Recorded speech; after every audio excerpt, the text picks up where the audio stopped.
What is going on, everybody, and welcome to the Friday edition of the Stochastic NHL Strategy Show. I'm your host, Josh Harris.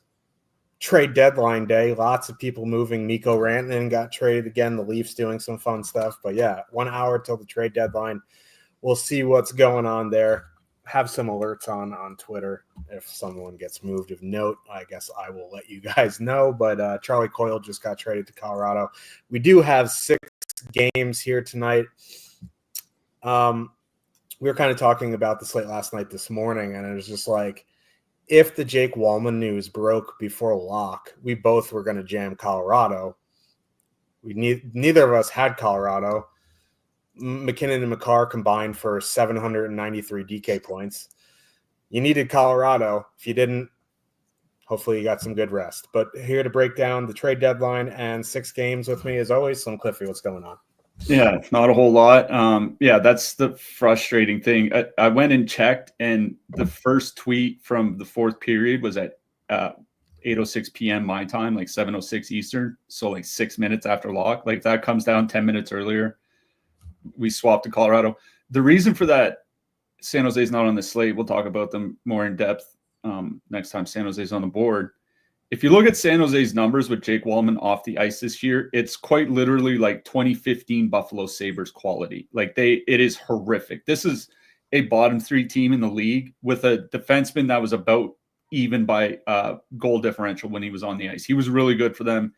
They have no one anywhere close to his level that they can use to replace him. Anything can happen in 6 weeks of hockey. Maybe they go on a big heater. I mean, they did that in December or whatever. My guess is this team is going to get their brains absolutely beat in for 6 weeks now. And that's why we would have been on Colorado, and they're going to be a fun team to pick on the rest of the way. But again, they're not on the board here tonight. We do have 6 games. Interesting enough, there's not a lot to talk about trade-wise from the 12 teams that we have tonight. We'll go through them one by one. There's some depth pieces. Maybe there's one player of note from Pittsburgh that we'll talk about.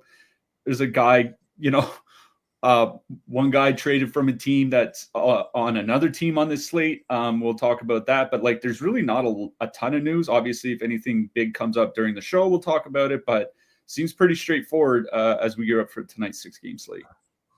Yep. Oh, Casey Middlestat on the way back to Boston in the Charlie Coyle trade. Interesting gamble for the Bruins there. But yeah. I mean, Middlestat has 2 years left. I don't know what Coyle's contract status is. Feels like a decent bet. You know what I mean? But it also feels like Pavel Zacha 2.0, which is fine. I think, Middlestat had a tough stretch half season in Colorado this year, whatever, but previous couple years, he was pretty good. I could see him being a good playmaker for Pasternak or something like that, but it just seems like another player that they already have. I mean, we'll see what happens. They have 7 more years of Elias Lindholm, or 6 more years of Elias Lindholm. But yeah, let's get into the slate. Before we do, I see over 100 of you watching already 4 minutes into the show, either on Twitter or on YouTube. Just wanted to say thank you for hanging out with us. This is the 5th day in a row we are here. If you do want to go premium DFS-wise, you can click that Stochastic link that the Stochastic person in the chat shared. You can use promo code Stochastic15. That'll get you 15% off your first week or month of any subscription. You can click the Odd Shopper link if you are looking for the sports betting sides of things. There is a 7-day free trial of Portfolio EV. So click that bottom link and go check it out. But let's get into this slate. Should be a doozy. Detroit Red Wings with a 2.5 total heading into Washington. The Capitals have a 3.5 total. I know Elmer Soderblom was supposed to be on the top line. They had Casper on the top line. And it was a straight up bait and switch. Casper was there from the very first shift. Yeah, so they're probably going to run that back.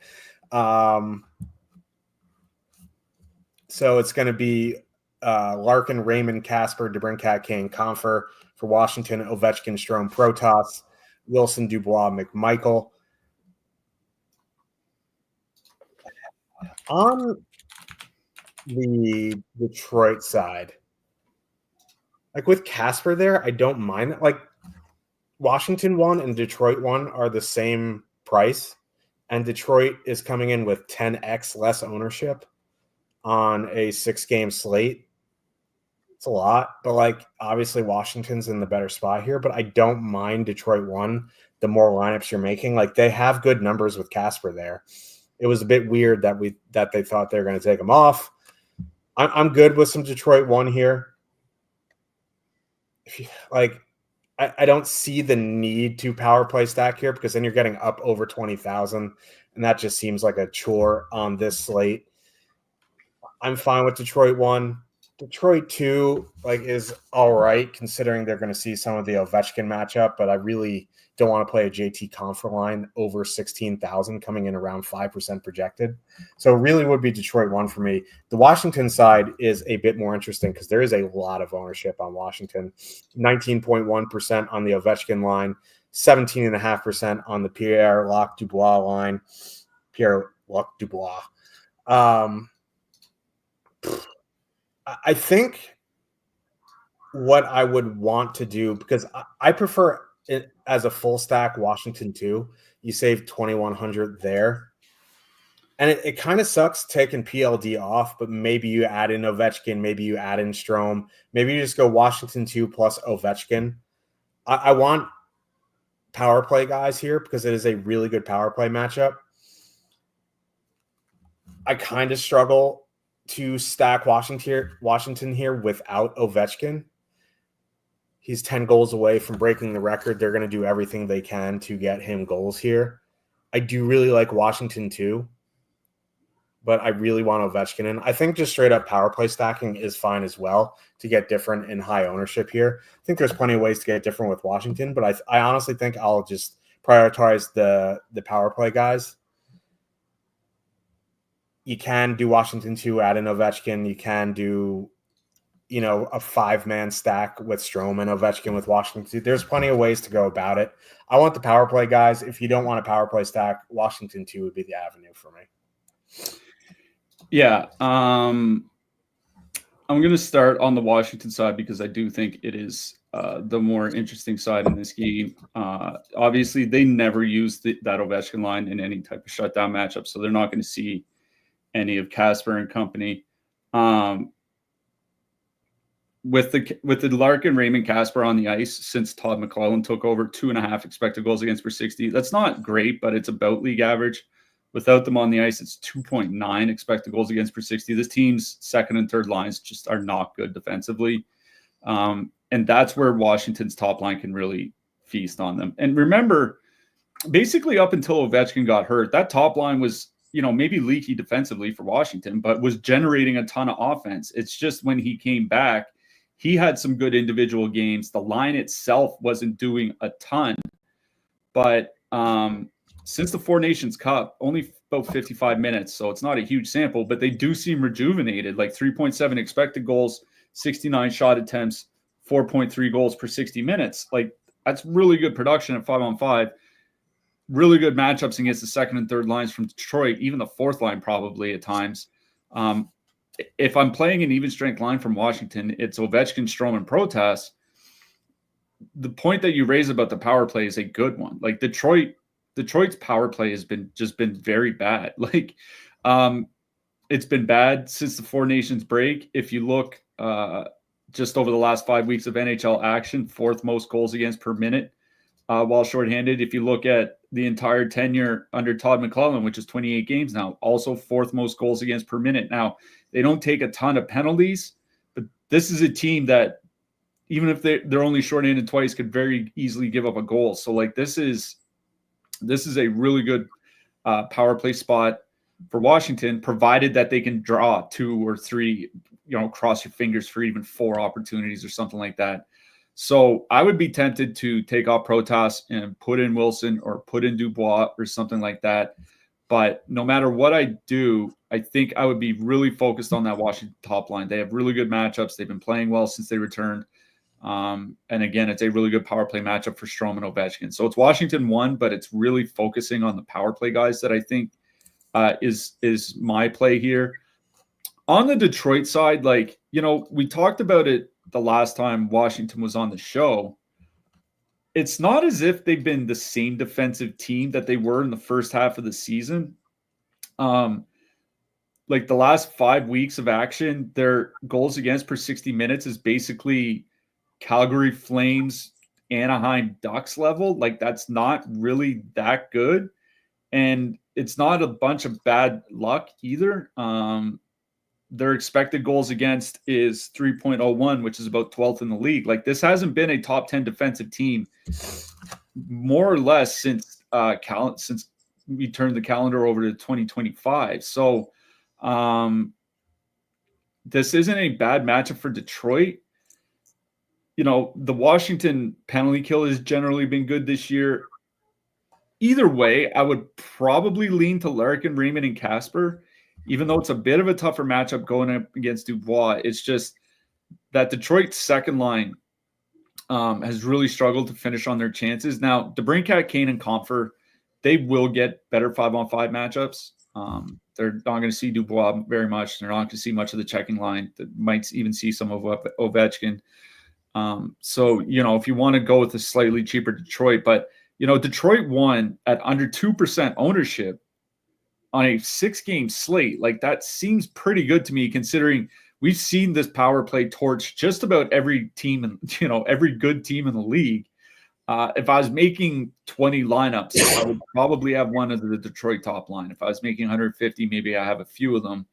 Single entry. My problem with Detroit single entry is that there are only 6 games on the board. There are 9 lines between 16 and 18K here. There is a lot to choose from the mid price range. You don't have to force a road back-to-back going up against Logan Thompson. So for that reason, I'm probably out on Detroit. So for me, this is definitely a Washington game. I do like Washington won the best, but I think it's the power play guys I'd focus on. Yep, I agree. It wasn't middle stat for Coyle 1-for-1. Boston also gets back a second, and William Zellers, who's a 3rd-round pick in the 2024 draft. So pretty good haul there for Charlie Coyle, I guess.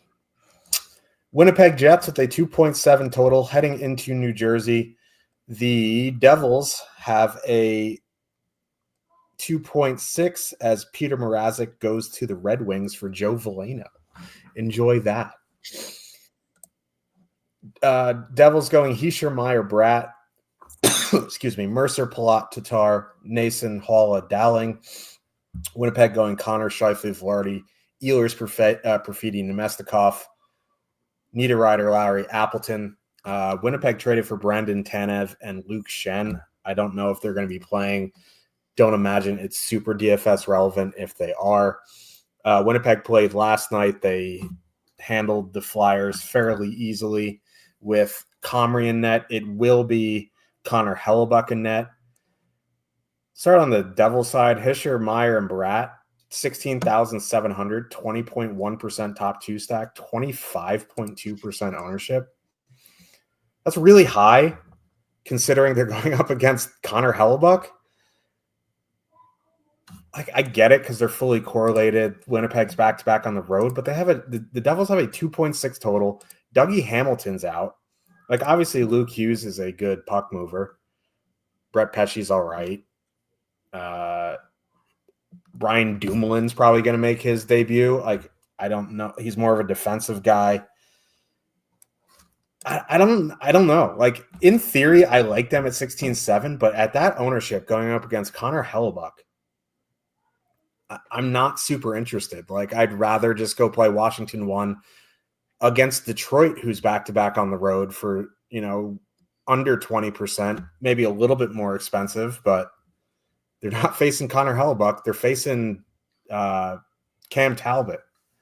Cam Talbot will have some nice games, but he's nowhere near the realm of Connor Hellebuck. So in single entry, I'm probably out on that Devils top line. In MME, you can, have a little bit, take a stand, do whatever you want. I'm just not interested in them in single entry. The depth of the Devils, I really don't have too much interest there. Winnipeg 1 is kind of interesting. They're over 20K. The Devils generally have a good penalty kill. They're gonna be seeing like Kovacevic and Dumoulin, also that Nico Hischier line. It's just like I'm kind of mum on this game. It's a 5.5 total. There's other spots for much cheaper that I like more than Winnipeg. There's other spots in better matchups and lower ownership that I like instead of the Devils. So in single entry, I'm probably out on this game. It's more of an MME play for me. Yeah, I mean, I think obviously the case for New Jersey is this is a perfectly correlated top line, and given the injuries and all that, they're going to have to play. They're all going to play. Maybe Meyer plays like 18, 19. I imagine Hischier and Brad are going to play over 20 minutes. Like they're going to get a lot of ice time. And, you know, at 16,700, this line doesn't need like 4 goals or something like that, right? Like if you can get like 2 goals and a shot bonus or something, you're probably fine. But again, they're in that price range, like with the Detroit line that we just talked about. And, you know, we'll talk about Vegas at the end of the show, but Vegas is at home to Pittsburgh tonight. And the Vegas top line is coming in with less ownership. St. Louis is facing Anaheim. The St. Line top line is coming in with like a third of the ownership. There are much lower owned spots to go to. Like that top line for New Jersey has actually played together a fair bit over the last couple of years, last year mostly. 3.3 expected goals, 3.8 actual goals per 60 minutes. Like those are pretty good offensive numbers. But again, do I want to play a 25% line going up against Connor Hellebuck, or do I want to play a 15% line going up against, you know, whatever meatbag Pittsburgh decides to throw in net? So like, it just seems pretty easy to me. Like I'm out on New Jersey. Like 25% ownership, I think is kind of ridiculous. So I'm out on the Devils. On the Winnipeg side, Winnipeg 1 is interesting here to me because one, like Jack Hughes didn't penalty kill a ton. He was kind of like the third set. He was in the third pair of forwards that they would use for penalty killers, but he was one of their best penalty killers when he did get on the ice. That hurts them. Obviously, no Jonas Siegenthaler. You know, that New Jersey top line, I talked about how good they were offensively. 2.7 expected goals against together. That's a fair bit below average defensively. And there are no expensive lines tonight. This Winnipeg line is the only line over 19,000. So, and their ownership projection is coming in under 4%. 14.9% top 2 stack, 3.4% ownership. Like it's not an ideal spot, but for a 6-game slate where this has been arguably one of the best scoring lines in the league this season, and they're under 4%. Like for that reason alone, I'm giving consideration to Winnipeg here, just because like if nobody wants to play them, and again, they've been arguably, including even strength and power play, like outside of who, maybe like Tampa Bay. Like, you know what I mean? Like they've been better than Edmonton's top line, the Nugent Hopkins, McDavid, Hyman top line. You know, until very recently, better than the Dallas top line, probably as good as the Colorado top line. Like they've been really, really, really productive, and no one's playing them. And they've been good since coming out of the Four Nations break. You know, 63 shot attempts, 2.7 expected goals, not great, but these guys don't create high rates of expected goals anyways. They've been carrying the play. They get a lot of ice time. They're perfectly correlated. New Jersey's without their best defensive defenseman, without arguably their best penalty killing forward. I don't know, man. I think there are a lot of reasons to play Winnipeg here tonight. I haven't made my lineup. I'm definitely considering them, but if this line was like 11% ownership, I'd probably pass. If they come in under 5%, I think it's pretty hard to just move past them. But for me, it would be Winnipeg 1. This isn't a game where I'm super interested in playing their depth. Yeah, I agree. Utah Soakers with a 3.3 total. Heading into Chicago, the Blackhawks have a 2.7. Blackhawks obviously just traded Mrazek and Craig Smith. Doubt Joe Veleno gets there in time. Who knows? Who cares? I don't.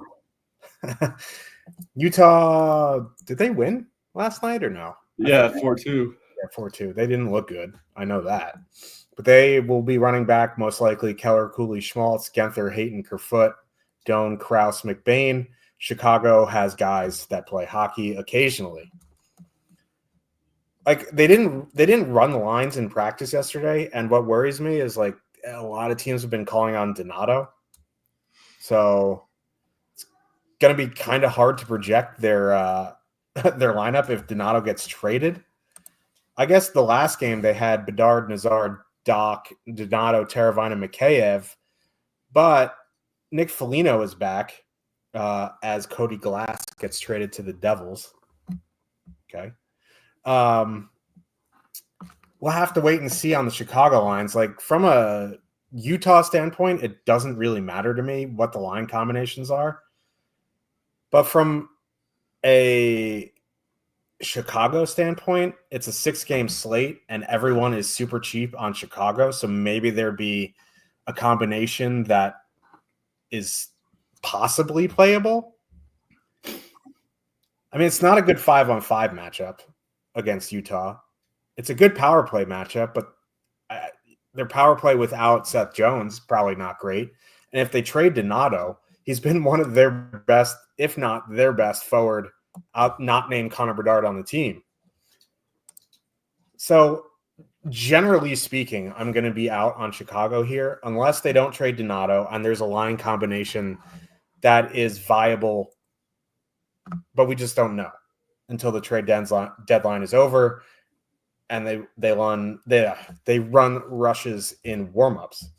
On the Utah side, it's a really good 5-on-5 matchup for the top two for all the lines. It's a good matchup for the guys in the press box too. But like, if all things being equal, if it's a really good 5-on-5 matchup, I am going to that top line of Keller, Cooley, Schmaltz at 18.5, 12% top two stack, 5.6% projected ownership. If you want to save the 3,100, you can go to Hayton, Genther, Kerfoot. Hayton and Genther have played excellent together this season. Why Kerfoot's still there, I don't know.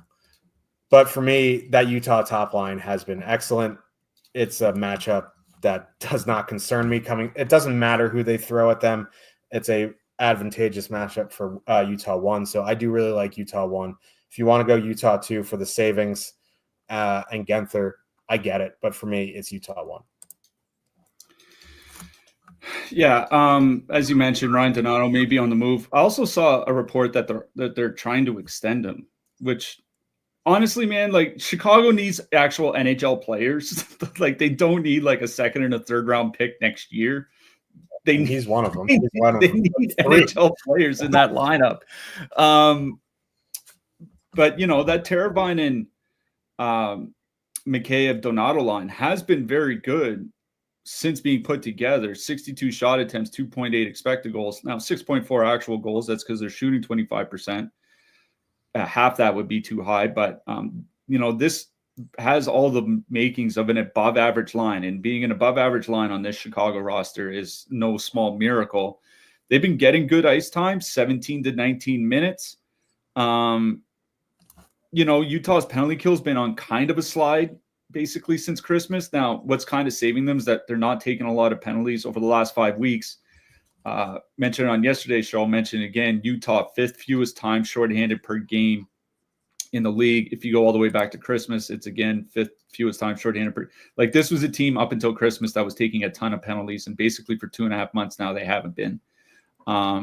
That's a little bit of a concern for the Chicago power play, but you know, that Chicago Donato line has been very good. There's not really a ton of ownership coming in on them. 7.8%. If you're not playing Winnipeg, every other stack is under 19K, so they fit in with everybody pretty easily. So I don't mind that line. And if you want to take off Mikheyev and put on Bedard, make it a bit more expensive, something like that, I think that's fine. I will note Mikheyev has 20 shots in his last 10 games. And, you know, for a guy that doesn't get top power play time, he gets about 16, 17 minutes on a bad team. 2 shots per game isn't bad. So on pace for like a 15, 16 goal season, which is also fine considering how bad that team is. Like he's not nothing. I don't mind that Donato line in particular, but for me, this is a Utah game. And I do like Utah too here. Genther, Hayden, Kerfoot. Like, they've been really good with Kerfoot. Hasn't been a big sample yet, but 72 shot attempts for, 52 against per 60 in over 30 minutes together. Genther and Hayden, even without Kerfoot, have generally played very well together this season. Two of the three guys on the top power play unit. They're going to avoid the only line that you would have any concern about, and that's that Mikheyev-Teravainen line. They're going to go up against, the third line. They're going to go up against Bedard. So it gives them pretty good 5-on-5 matchups.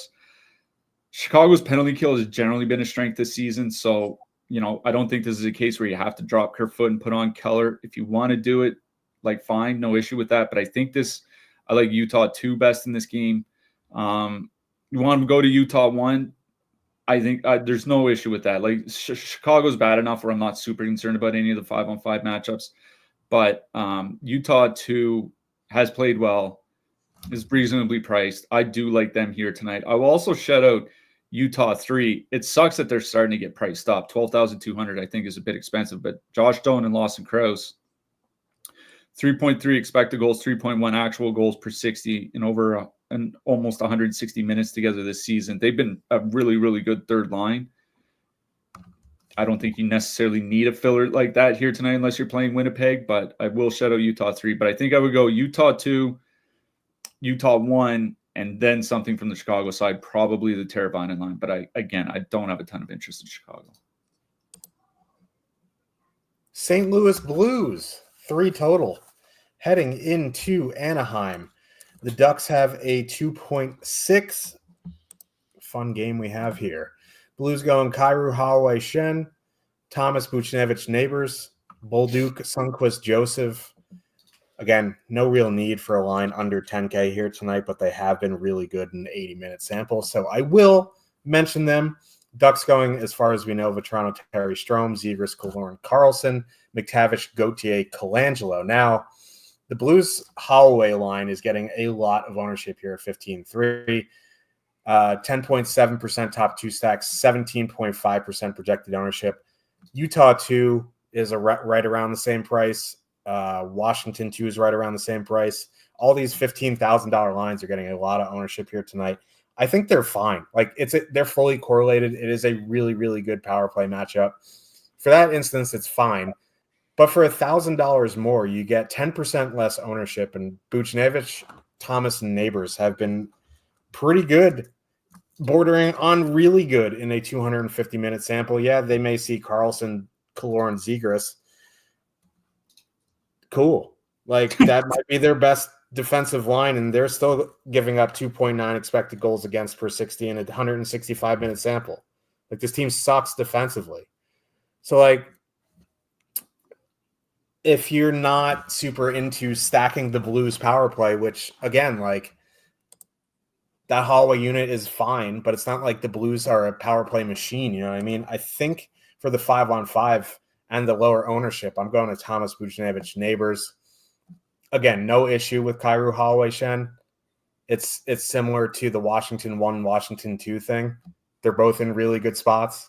It's just a matter of preference for me. It's Thomas, Buchnevich, Neighbors. And this is the team Cliffy and I disagree on the most on who we like more. So I'm fully expecting him to be the opposite way. I don't know. We'll get to him when we get there. On the Ducks side, again, in a nutshell, don't have an issue with Vetrano, Terry, Strome. But 17.9 I take personally. That's just too expensive for them, especially when Thomas Buchnevich Neighbors is $1,600 less. Kyrou, Holloway, Shen, $2,600 less. So really, if you do want to go to the Ducks, I'd probably dip down to a 2-man of Carlson, Zegras, or a 2-man of McTavish, Gauthier, something like that. But I'm not really running out to play the Ducks here tonight. Yeah, I will say, moderately surprisingly, is that I am on board with the St. Louis line that you're on board with Thomas Buchnevich and Neighbors. We did it. 8% top 2 stack, 7.5% ownership. Somewhat quietly, they've been one of the best offensive lines in the league since Christmas. And that's not hyperbole.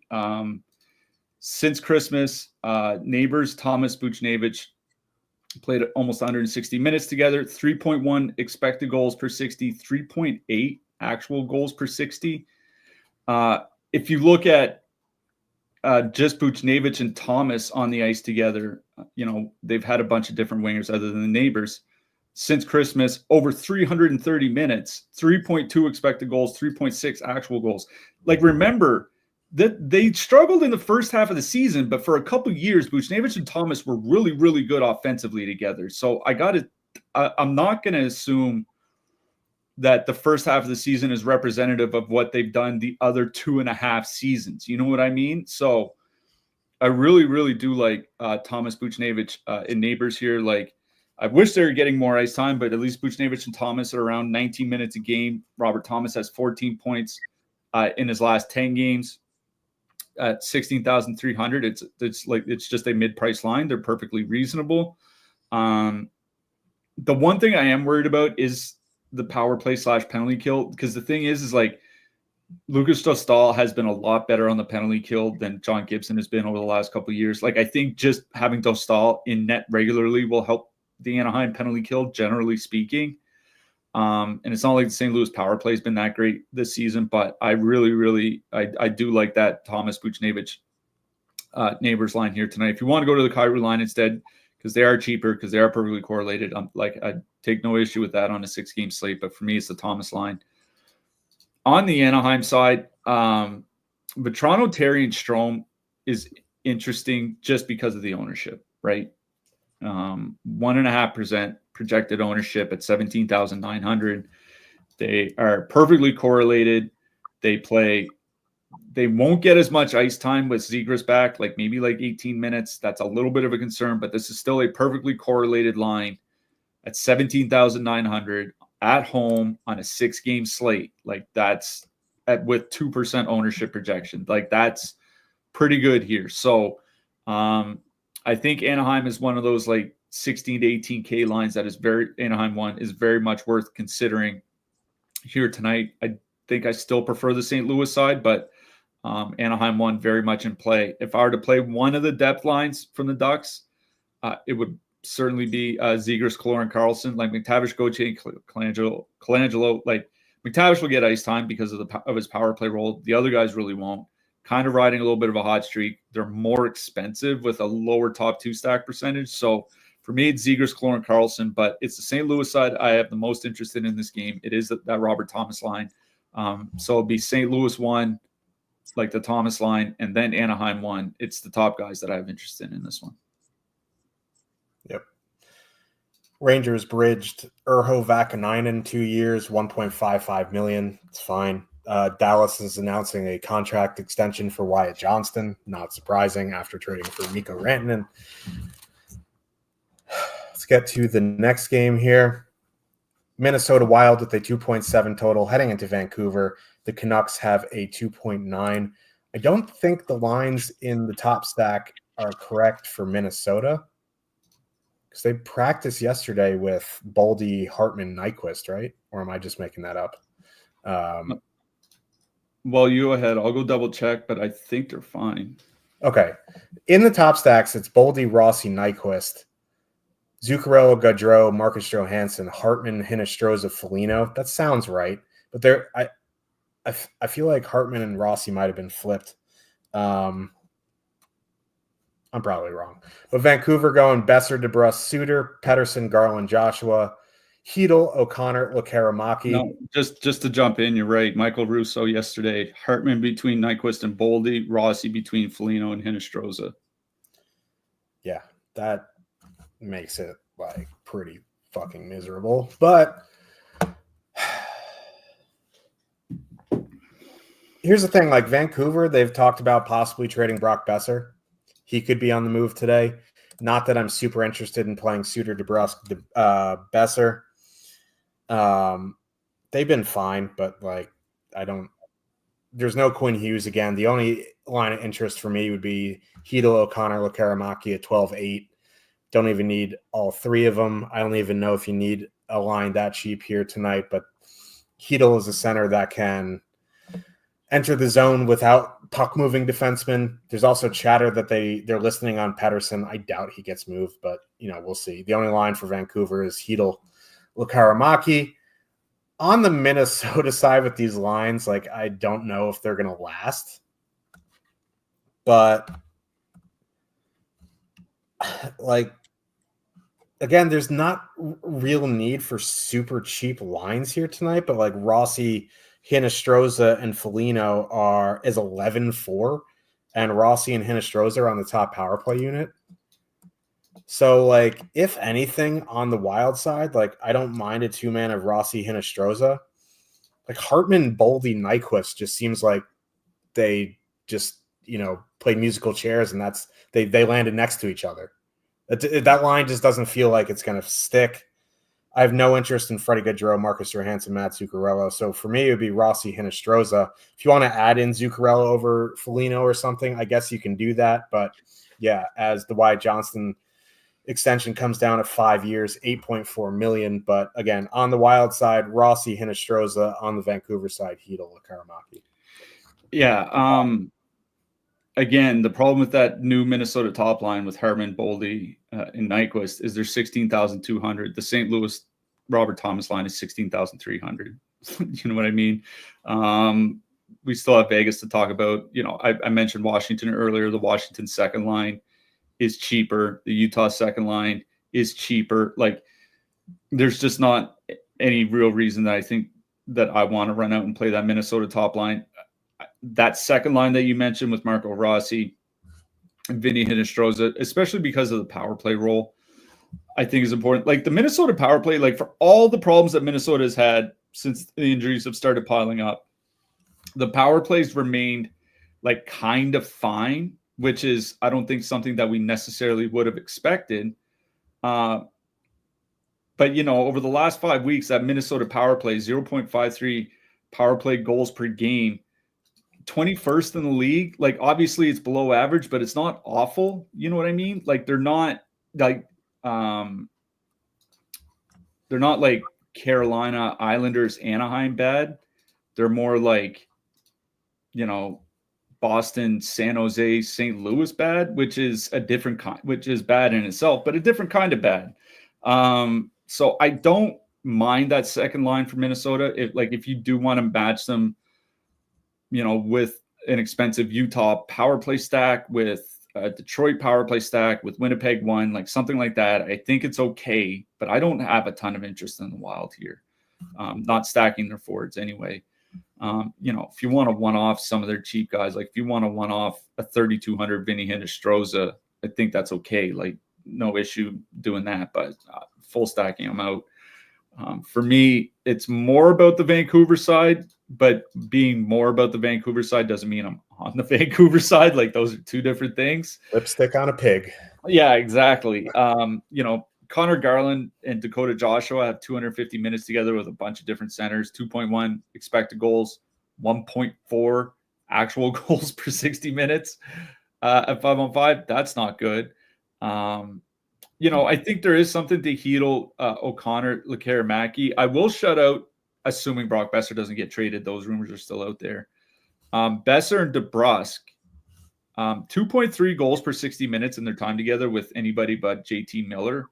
It's not great, but it's only a little bit below average. And honestly, when you're looking at Vancouver goal scoring this year, without JT Miller on the ice, just being a little bit below average is actually good, relatively speaking. I think, Besser and DeBrusk on the same power play unit, 14,300 is a reasonable price. I honestly just think that this is a game where if I'm playing something from it, it's one-off. Like, I don't think there's anything I'm really interested in stacking here. It'd be like a one-off Drew O'Connor, like a one-off Vinny Hinostroza, like somebody under 4K that I can use as kind of like a cheap guy to throw in a 3-2-1 stack. There's just not a lot here that's interesting to me for stacking from forwards. Yeah, and Clayton is correct. This game sucks. The slate sucks, but this game particularly sucks. Let's get to this last game here. Pittsburgh Penguins with a 2.6 total heading into Vegas. The Golden Knights have a 3.8. Cody Glass got traded for a third. How bad is Barry Trotz, man? He had to attach a third and a sixth just to get rid of him last year. And now Cody Glass is getting traded for a third at the deadline. Anyway, the Preds second line is probably playing for Pittsburgh here tonight. I think like Novak is just going to take Beauvillier's spot with Tomasino and Malkin. If I was the Pittsburgh GM, Dubas, I would absolutely be trading Rickard Rakell today. It is a heavy seller's market, but we'll have to wait and see there. I'm not super interested in playing Pittsburgh here tonight anyway. It would only be that top line, but if they do trade Rakell, I guess I don't even know if Novak's in the pool or not, but like a Tomasino one off or something. I don't know. I'm not super interested in Pittsburgh. We'll just put it that way. The Vegas side is pretty interesting. I absolutely threw Tanner Pearson under the bus and then ran him back over with said bus, and then he took it personally and scored the most DK points on. Yeah, I was going to say, then he got behind the wheel of the bus and ran you over a couple times. And then he was walking around like Stan's dad in South Park when he got cancer with his balls in a wheelbarrow. And here we are. They've actually been fine in a 50-minute sample this season, actually really good. Hurdle, Dorofeyev, Saad, really good in their small sample. Riley Smith is probably going to slot in on that third line with Barbashev and Howden. Again, 12,000, no real need for that. But I would imagine Riley Smith and Barbashev with Howden, decent third line. I don't think there's a huge need for it tonight. Yeah, I think they said Riley Smith is playing with Nick Roy. Okay, that's fine too. Yeah, but I mean, I think those bottom two lines are going to be fairly interchangeable. Yeah, they're going to be playing like 12, 13 minutes apiece. So it's really about the top two lines for Vegas here tonight. It just depends on what you want to do. Eichel, Stone, Pearson, 17.8, 15.1% projected ownership. Hurdle, Dorofeyev, Saad, 14.7% projected ownership. Now, listen, both of these lines are going to get middle six matchups, probably. Like maybe Eichel, Stone go out against the Crosby line from time to time, but it's really a matter of personal preference. And the analysis that I had the other night still rings true. I still believe Saad has more left in the tank than Pearson. I do really like Hurdle, Dorofeyev, Saad here at 16.2. If you want to go to Eichel, Stone, Pearson and ride that wave, because they, in 53 minutes, 4.3 expected goals, 4.5 actual, they've been really, really good. Outside of when what's his name was up there, Ivan Barbashev at the beginning of the season when they were running white hot, like Eichel, Stone's best numbers this season have come with Tanner Pearson. So if you want to go to that line, that's fine. For me, I'm going to go back to Hurdle, Dorofeyev, Saad. Pittsburgh, they don't trade Rakell. Like, I don't mind that line in MME, but I'm not running out to play Pittsburgh here. Yeah, I think it is worth talking about Tommy Novak a bit. He's a player I've really started to appreciate over the last couple years. Like a good playmaker, a great finisher. He's good in transition. Like he's very good at carrying the puck through the neutral zone and setting up the play in the offensive zone. Like I said on yesterday's show, I have no idea why Nashville traded him. It is a really stupid trade, and maybe it works out for him. But anybody who's been following the Nashville Predators for the last 3 years, hasn't been a whole lot of trades that have really worked out for them. So I think Novak, it kind of sucks for Novak. It's kind of like it sucks for Novak and Tomasino because they're going into a bad situation. They're going into a team that is going to probably finish bottom 5 this year, might finish bottom 5 next year too, just because of the aging core. Like it's not like they landed in Colorado or Dallas or something like that, which obviously would have been a lot better. I think Novak can be a really good player for him. And also he's 2,500 here tonight. Yeah. So if it's Novak, Tomasino, Evgeny Malkin, that line is 10,600. You don't really need them because Winnipeg 1 is the most expensive line, a little over 20K.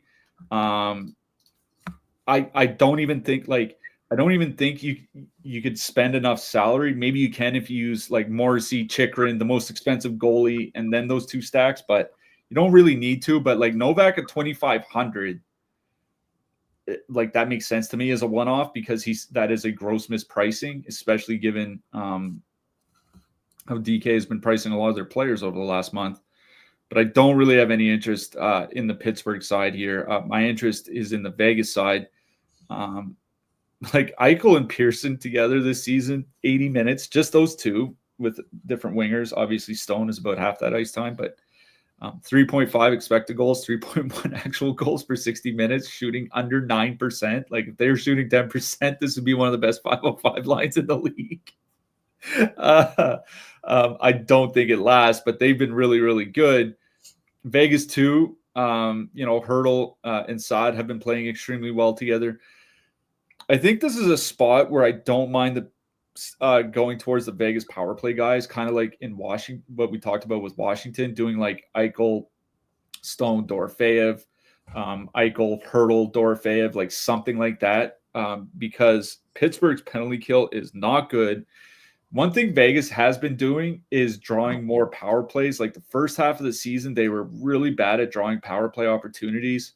But since Christmas, 19th in the league by power play opportunities per game, middle of the league over the last 5 weeks. So like it's been a third of the season now where they've been at least around league average for drawing power play opportunities. And it's been a really good power play with Noah Hannafin. So much like Washington, I think I'm focusing on the power play guys here. So Eichel, Stone, Hurdle, Dorofeyev, those four guys, whether you want to just straight up power play stack, 3 out of the 4, maybe just like an Eichel Stone 2-man or Hurdle Dorofeyev 2-man, like something like that. I think that's where my focus is in this game. And I will mention again, Tommy Novak, 2,500. Big Don't hate Tom. it. If Raquel gets traded, he could be on that top line. So yeah, I also don't wonder if they want Tomasino or Novak as the third line center. Yeah, just because they really haven't had a third line for like 5 years. Maybe, I don't know. And maybe not, because after Crosby and Malkin retire, they won't have any lines centered. That's true. But yeah, that is the 6 games there. Let's talk about defensemen. Lost my train of thought there. Happens a lot. Let's log in here. I should have been ready, but I was scrolling like an idiot. Top of the board, we have Josh Morrissey, Jacob Chikrin. Those are the only 2 above 6K. Below that, there's Pietrangelo, Sergachev, John Carlson, Seider, Hannafin, Carlson, Falk. Those are the only guys 5K and above. Like, I don't mind Morrissey here, but 6,700 seems pretty steep. Chikrin, I think, is fine. Sergachev is fine. Carlson, obviously, in a really good spot for the power play. Hannafin's in a really good spot for the power play. Don't mind Seider. Don't particularly love the top range. I think I won't really go above John Carlson if I don't have to.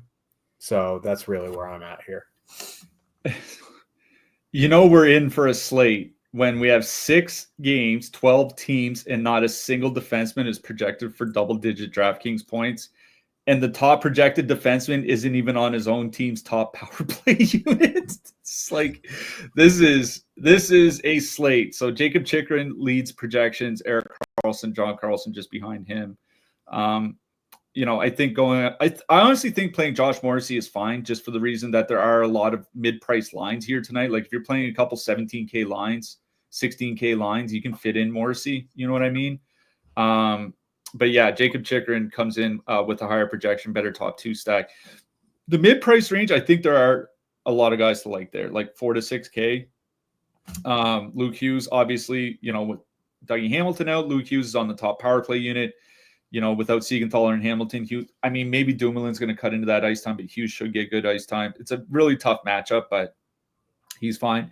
Jackson Lacombe moved back to the top power play unit in Anaheim's last game, and he puts up good peripherals. I'll mention Philip Broberg. He's not the same handedness as Colton Parayko, but obviously with Parayko out tonight, Their veteran guys are going to have to get more ice time, I think. And I think Broberg, even if it's not like 23 minutes or 24 minutes, maybe he gets like an extra minute of ice time or something like that. Noah Hannafin, certainly. He, top power play, really good matchup. John Carlson, I think is fine. I do think it's interesting. He has a lower projection than Chychrun, despite the top power play status. That just speaks to Chychrun's peripherals. For the cheap guys, like Cam Fowler's under 4K. I think Fowler's probably gonna have to play a ton of minutes with Parayko out. Like I think that's the thing. Is like Fowler might play 25 plus here tonight.